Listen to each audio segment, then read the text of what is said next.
चलिए शुरू करते हैं क्लास। सभी को गुड मॉर्निंग। क्वेश्चन नंबर 6 तक हो गया था 13.3 का। क्वेश्चन नंबर 7 ध्यान दीजिएगा इधर। 32 सेंटीमीटर ऊंची और आधार की त्रिज्या 18 सेंटीमीटर वाली एक बेलनाकार बाल्टी रेत से भरी हुई है। एक बाल्टी है जिसका ऊंचाई है, बेलनाकार बाल्टी है, ठीक है, जिसका ऊंचाई है 32 सेंटीमीटर और त्रिज्या है 18 सेंटीमीटर। वह पूरी तरह से रेत से भरा है, बालू से भरा हुआ है, ठीक है। इस बाल्टी को भूमि पर खाली किया जाता है। जो बाल्टी है उसमें बालू जो रखा हुआ है उसको क्या कर रहे हैं, भूमि पर खाली कर रहे हैं, नीचे में रख रहे हैं। और इस रेत की एक शंक्वाकार ढेरी बनाई जाती है।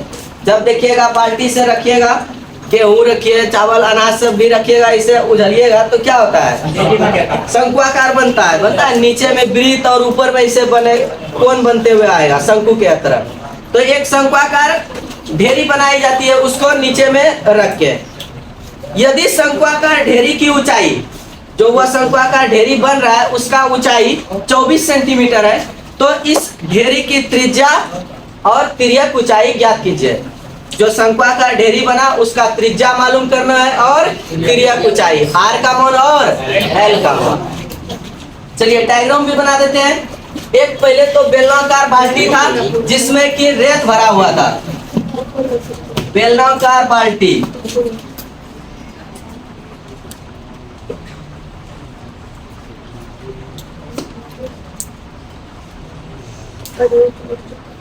जिसका ऊंचाई कितना है 32 सेंटीमीटर। ऊंचाई कितना 32 सेंटीमीटर।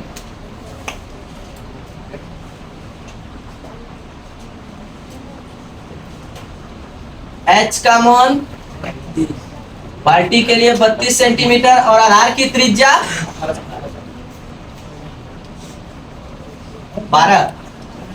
18 सेंटीमीटर। इसमें जो बालू था इसको क्या कर रहे हैं, जमीन पे रख रहे हैं। जब जमीन पे रखेंगे तो इस तरह से एक शंक्वाकार ढेरी बन जाएगा।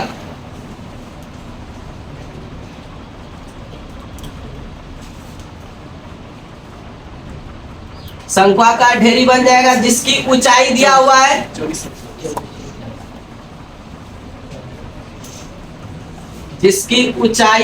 24 सेंटीमीटर और आधार की त्रिज्या मालूम करना है और इसका तिर्यक ऊंचाई मालूम करना है। आर का मान वाट और एल का मान वाट। अच्छा, इसका बेलन की ऊंचाई को तब मान लेते हैं h1 और त्रिज्या को r1।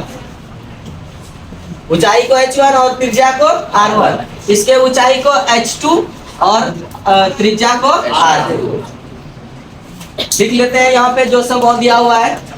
बेलनाकार बाल्टी, बेलनाकार बाल्टी की ऊंचाई कितना दिया हुआ है 32 सेंटीमीटर। h1 का मान 32 सेंटीमीटर और बाल्टी के जो आधार की त्रिज्या है वो कितना है, R1 बराबर 18 सेंटीमीटर। अभी तक जो सब लिखा हुआ था यहाँ क्वेश्चन में दिया था वही लिख दिया है। अब यहाँ पे शंकु के लिए दिया हुआ है, शंक्वाकार ढेरी के लिए भी, तो इसको भी लिखिए। शंक्वाकार ढेरी की ऊंचाई को क्या माने है h2। क्या माने है h2 बराबर कितना 24 सेंटीमीटर। निकालना क्या है, शंक्वाकार ढेरी की त्रिज्या और तिर्यक ऊंचाई। त्रिज्या और तिर्यक ऊंचाई R2 का मान निकालना है और L का मान निकालना है, तिर्यक ऊंचाई।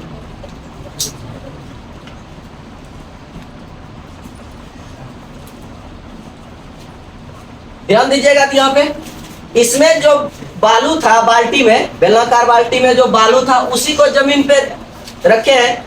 तो इसी से ना, इसके बालू से ही ये शंक्वाकार ढेरी बना है। तो जो बेलनाकार बाल्टी में बालू है उसका आयतन बराबर क्या आ जाएगा, शंक्वाकार ढेरी का आयतन। इसी से ना बना ये, इसके बालू से। तो प्रश्न से क्या लिख सकते हैं,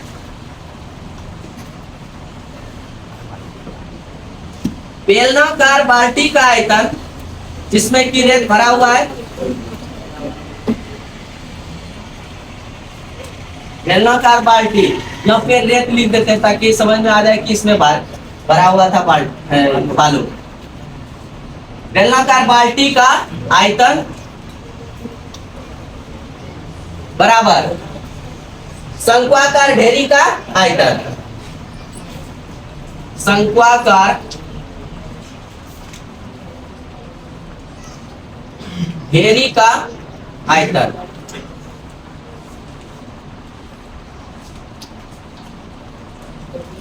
बेलनाकार बाल्टी का आयतन फॉर्मूला क्या लग जाएगा, बेलन मतलब पाई आर स्क्वायर एच, और बेलन के लिए क्या लिया है, R1 और H1 बराबर शंक्वाकार ढेरी का आयतन, शंकु वाला फॉर्मूला लगाएंगे 1/3 पाई आर स्क्वायर एच, और शंकु के लिए देख लीजिए H का मान H2, R का मान R2, तो R2 H2।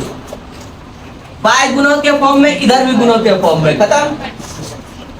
R1 का वैल्यू देख लीजिए 18, अब सबका वैल्यू पुट कर लेते हैं, 18 गुना 18 स्क्वायर है तो दो बार लिख दिए स्क्वायर, तो इंटू H1 का मान 32 बराबर 1/3 गुना R2 का मान मालूम नहीं और H2 का मान 24 R स्क्वायर। चलिए 3 से कटाते हैं 24 को, 3 अठे 24, 8 गुना में इधर आएगा तो भाग में, तो डायरेक्ट कटा देते हैं, 8 चौके 32। ठीक है, अब देखिएगा स्क्वायर इधर होने वाला, इस पे रूट चढ़ेगा ना, तो देखिए 18 गुना 18 है, ये वर्गमूल से बाहर निकल जाएगा, रूट से निकलेगा ना, और 4 का भी वर्गमूल 2 होगा, इसलिए गुना नहीं कीजिएगा, मेहनत नहीं करना है उतना। इसका स्क्वायर देखिए R2 का स्क्वायर को इधर भेज रहे हैं तो इस पे क्या चढ़ जाएगा, रूट चढ़ जाएगा, 18 गुना 4 बराबर क्या R2। इसके स्क्वायर को यहाँ पे जो स्क्वायर है इसको क्या कर दिए, बराबर के इस तरफ रूट पे आ गया।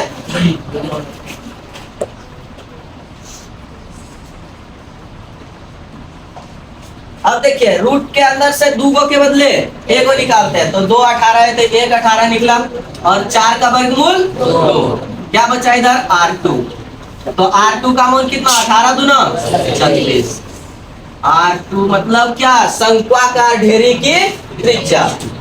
इसका त्रिज्या निकल गया और ऊंचाई भी मालूम है, तो तिर्यक ऊंचाई निकाल सकते हैं, लिखेंगे इसलिए L बराबर रूट अंडर H2 का स्क्वायर प्लस R2 का स्क्वायर। H2 का मान देखिए 24 प्लस R2 का मान 36 का स्क्वायर, 24 का स्क्वायर 576 और 36 का स्क्वायर 1296, जोड़ दीजिए, देखना इधर, इसको 1296 और 576 को जोड़ रहे हैं, कितना हो जाएगा 1872। इसका गुणनखंड कर लो, शॉर्टकट में लिख देते हैं, 12 गुना 13, ठीक है, 12 12 144 गुना 13 करेगा तो हो जाएगा, तो वर्गमूल है तो 2 गो के बदले 1 गो बाहर निकल जाएगा, 12√13 सेंटीमीटर। तो ध्यान दीजिएगा क्या क्या निकालने बोला था, शंक्वाकार जो ढेरी है उसकी त्रिज्या और तिर्यक ऊंचाई, लास्ट में आंसर बढ़िया से लिखना है। क्या क्या निकालने बोला था, शंकु की जो शंक्वाकार है ढेरी उसकी त्रिज्या, शंक्वाकार ढेरी की त्रिज्या कितना निकाले, R2 का मान, R2 का मान कितना 36 सेंटीमीटर, और इसका तिर्यक ऊंचाई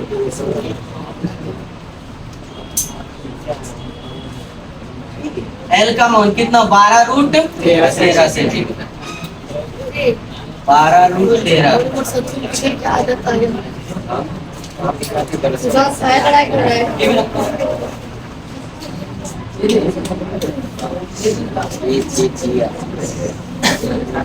लास्ट में आंसर इस तरह से लिखना है, ठीक है, ताकि अच्छा लगे देखने में। बीच में रहेगा R2 का मान और उसका L का मान कौन पता नहीं चलेगा, इसलिए यूनिक स्टाइल में थोड़ा लास्ट में अच्छा से लिखना, हिंदी लिख करके। अभी इधर से मिटाने वाला होंगे ना, तो इसे लेट हो गया कि अगरबत्ती नहीं है ना, तो ऐसे कर रहे हैं। तो अगरबत्ती से याद आया, कहते हैं कि मोहब्बत के नशे में हमने उसे खुदा कह डाला, ठीक है, मोहब्बत के नशे में हमने उन्हें खुदा कह डाला। उन्होंने भी जवाब दे दिया कि खुदा किसी एक का थोड़ी होता है। क्वेश्चन नंबर 8, 6 मीटर चौड़ी और 1.5 मीटर गहरी एक नहर में पानी 10 किलोमीटर प्रति घंटे की चाल से बह रहा है। एक नदी है जिसका चौड़ाई है कितना 6 मीटर और गहराई है उसका 1.5 मतलब 1.5 मीटर, और उसमें पानी जो रफ्तार से चल रहा है वो कितना है 10 किलोमीटर प्रति घंटे की रफ्तार से। बोल रहा है कि यह जो नहर है वो 30 मिनट में यह नहर कितने क्षेत्रफल की सिंचाई कर पाएगी। 30 मिनट में कितने क्षेत्रफल का वो सिंचाई कर पाएगी, जबकि सिंचाई के लिए 8 सेंटीमीटर गहरे पानी की आवश्यकता होती है। मतलब एक खेत में पानी उसको छोड़ना है, उस स्पीड में जा रहा है, 10 किलोमीटर प्रति घंटे की रफ्तार से पानी चल रहा है, और उसको 8 सेंटीमीटर पानी ऊंचा करके उतना पानी को हम छोड़ना चाह रहे हैं किसी खेत में, तो वो कितना क्षेत्रफल तक में वो पानी फैला सकता है, जबकि मोटाई कितना होना चाहिए 8 सेंटीमीटर। पानी का जो ऊंचाई होना चाहिए वो कितना होना चाहिए 8 सेंटीमीटर। नहर में देखिए चौड़ाई है और गहराई है, इसका मतलब कैसा होगा, घनाभ के आकार का है नहर।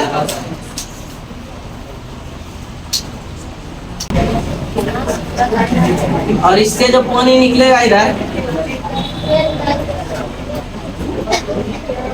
इसको खेत में देना है,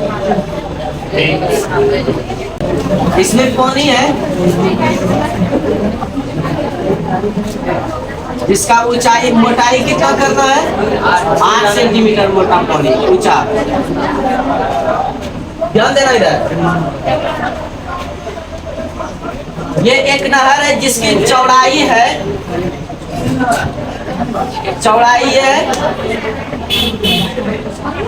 6 मीटर, और ये जो गहरा है यहाँ पे देखिए, ये इसका नहर का द्वार है, इधर से पानी आ रहा है मान को, चलो तो ये नहर है, यहाँ पे ये चौड़ाई है और ये क्या है गहराई है यहाँ से, तो इसकी ऊंचाई दिया गहराई 1.5 मीटर।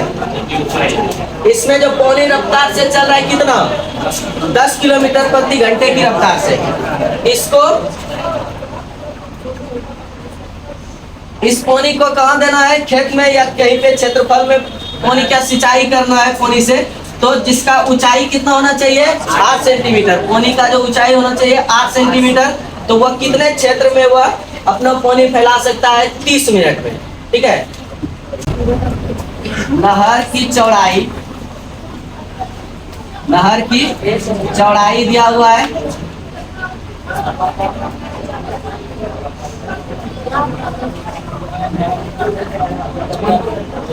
6 मीटर और गहराई दिया हुआ है 1.5 मीटर। गहराई को h मान लेते हैं, घनाभ के आकार का है तो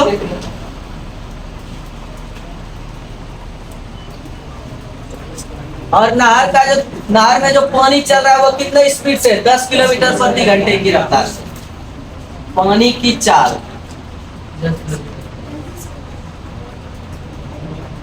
नहर में पानी की चाल कितना है 10 किलोमीटर प्रति घंटा। मतलब 1 घंटा में वो कितना दूरी तय कर रहा है? 10 किलोमीटर। 1 घंटा में 10 किलोमीटर। अब निकालना हमको कितना मिनट का है? 30 मिनट का। ठीक है, तो 60 मिनट में 10 किलोमीटर, तो 30 मिनट में कितना? 5 किलोमीटर। ठीक है, चूंकि 60 मिनट में पानी द्वारा तय की गई दूरी, ये जो पानी द्वारा तय की गई दूरी होगा वो घनाभ के लिए क्या कहलाएगा? लंबाई। क्या इधर पानी जा रहा है ना, तो वो क्या कहलाएगा? घनाभ के लिए लंबाई कहलाएगा। तो वही लंबाई हम निकाल रहे हैं। 30 मिनट में कितना दूरी जाएगा वो? 60 मिनट में पानी द्वारा तय की गई दूरी कितना? 10 किलोमीटर। कितना है? 10 किलोमीटर। तो हम 30 मिनट में निकालने के लिए पहले 1 मिनट का भी निकाल सकते हैं, ऐकिक नियम में आ जाते हैं। 10/60, इसलिए 30 मिनट का जरूरत है हमको। 30 मिनट के लिए निकालना है, तो 30 मिनट का निकालने के लिए क्या करेंगे? 10/60 गुना 30, घटा दीजिए। 30 गुना 60, 2 से 10 हो गया बस 5 किलोमीटर। जरा सा ध्यान दीजिएगा इधर, सभी यूनिट इसमें देखिए किसमें है? मीटर में। और ये आ गया किसमें? और ये क्या कहलाएगा? पानी द्वारा तय की गई दूरी। नहर के लिए क्या कहलाएगा? लंबाई। नहर से जो घनाभाकार आकार घनाभ जो बन रहा है उसमें ये क्या कहलाएगा? लंबाई।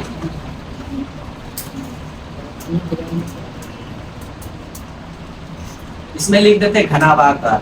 तो आगे बढ़ेगा पानी तो क्या बन जाएगा? घनाभ के आकार में। तो नहर की लंबाई लिख देते हैं। घनाभ की लंबाई कितना हो गया? 5 किलोमीटर। इसको मीटर में चेंज करेंगे, कितना हो जाएगा? 5000 मीटर।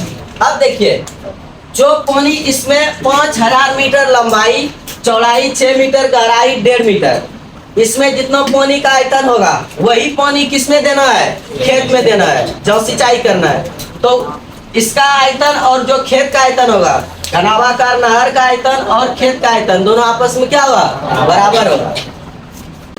तो खेत की जो ऊंचाई है वो कितना है? खेत में पानी की ऊंचाई,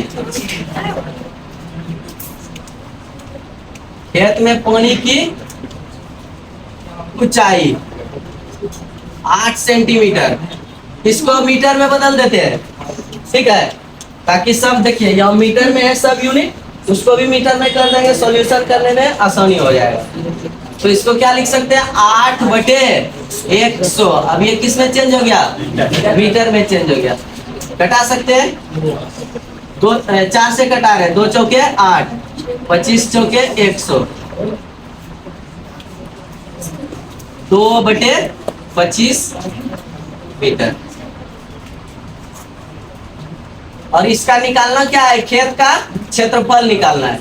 क्षेत्रफल में क्या क्या रहता है? लंबाई और चौड़ाई। मतलब लंबाई गुना चौड़ाई का मान हमको निकालना है। प्रश्न से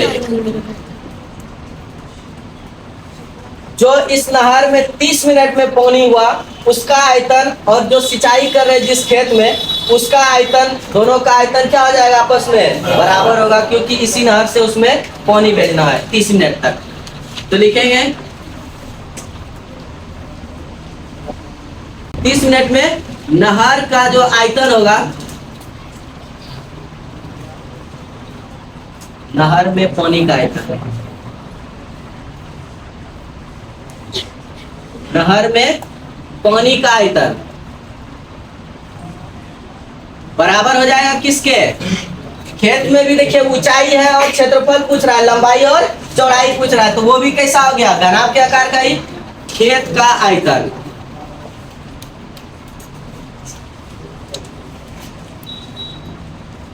नहर भी घनाभ के आकार का है, तो कौन सा फॉर्मूला लगेगा?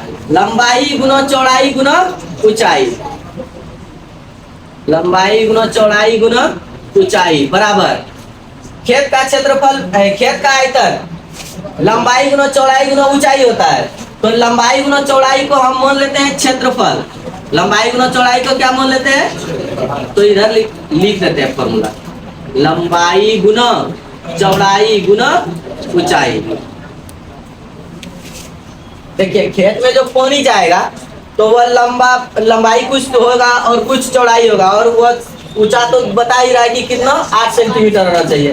तो ये भी खेत भी किस आकार में बदल गया, घनाभ के आकार में। तो घनाभ का आयतन क्या हो जाएगा, लंबाई गुना चौड़ाई गुना ऊंचाई।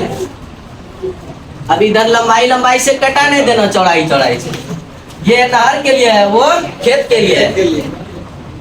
लंबाई का मान कितना नहर के लिए, देखिए 5000 मीटर, 5000 मीटर गुना चौड़ाई का मान देखिए 6 मीटर, ऊंचाई का मान देखिए 1.5 मतलब गहराई बराबर लंबाई गुना चौड़ाई को हम खेत का क्षेत्रफल लिख सकते हैं कि नहीं, लिख सकते हैं। तो इस लंबाई गुना चौड़ाई को खेत का क्षेत्रफल लिखेंगे, खेत का क्षेत्रफल जो हमको निकालना भी है। खेत का क्षेत्रफल गुना ऊंचाई का मान 2/25, 2/20। अब 100 कर दीजिए, दशमलव हटाएंगे नीचे 2 हो जाएगा न रे। अच्छा लोग कटा दिए, कटाइए, यहाँ पे मीटर क्यों लिखे है। 3 पचे 15, 2 पंचे 10, 2 से 6 को ही कटा देते, सब कुछ नहीं करेगा। 3 दूना 6, यहाँ पे दिख रहा है, कटा दें। 2 से कटा रहे हैं 5000 को, कितना हो जाएगा 2500, 25 2 को 0, ठीक है। कितना हो जाएगा 25 दिया 7500, 7500 225 और 2 को 0, 225 और 2 को 0 बराबर। उधर क्या बचा है, खेत का क्षेत्रफल गुना 1/25। लिखेंगे कैसे, खेत का क्षेत्रफल गुना 1/25, 25 गुना में सॉरी भाग में है 1/25, तो इधर भेजेंगे क्या हो जाएगा गुना में, 225 गुना 25 बराबर क्या, खेत का क्षेत्रफल। गुना कर दीजिए 25 गुना 225, 56 25 00 बराबर खेत का क्षेत्रफल। कितना दिया हुआ है, आंसर कितना है, यही आंसर है इसमें। खेत का क्षेत्रफल, खेत का क्षेत्रफल बराबर 56 25 00 मीटर स्क्वायर। आंसर दोनों में से कोई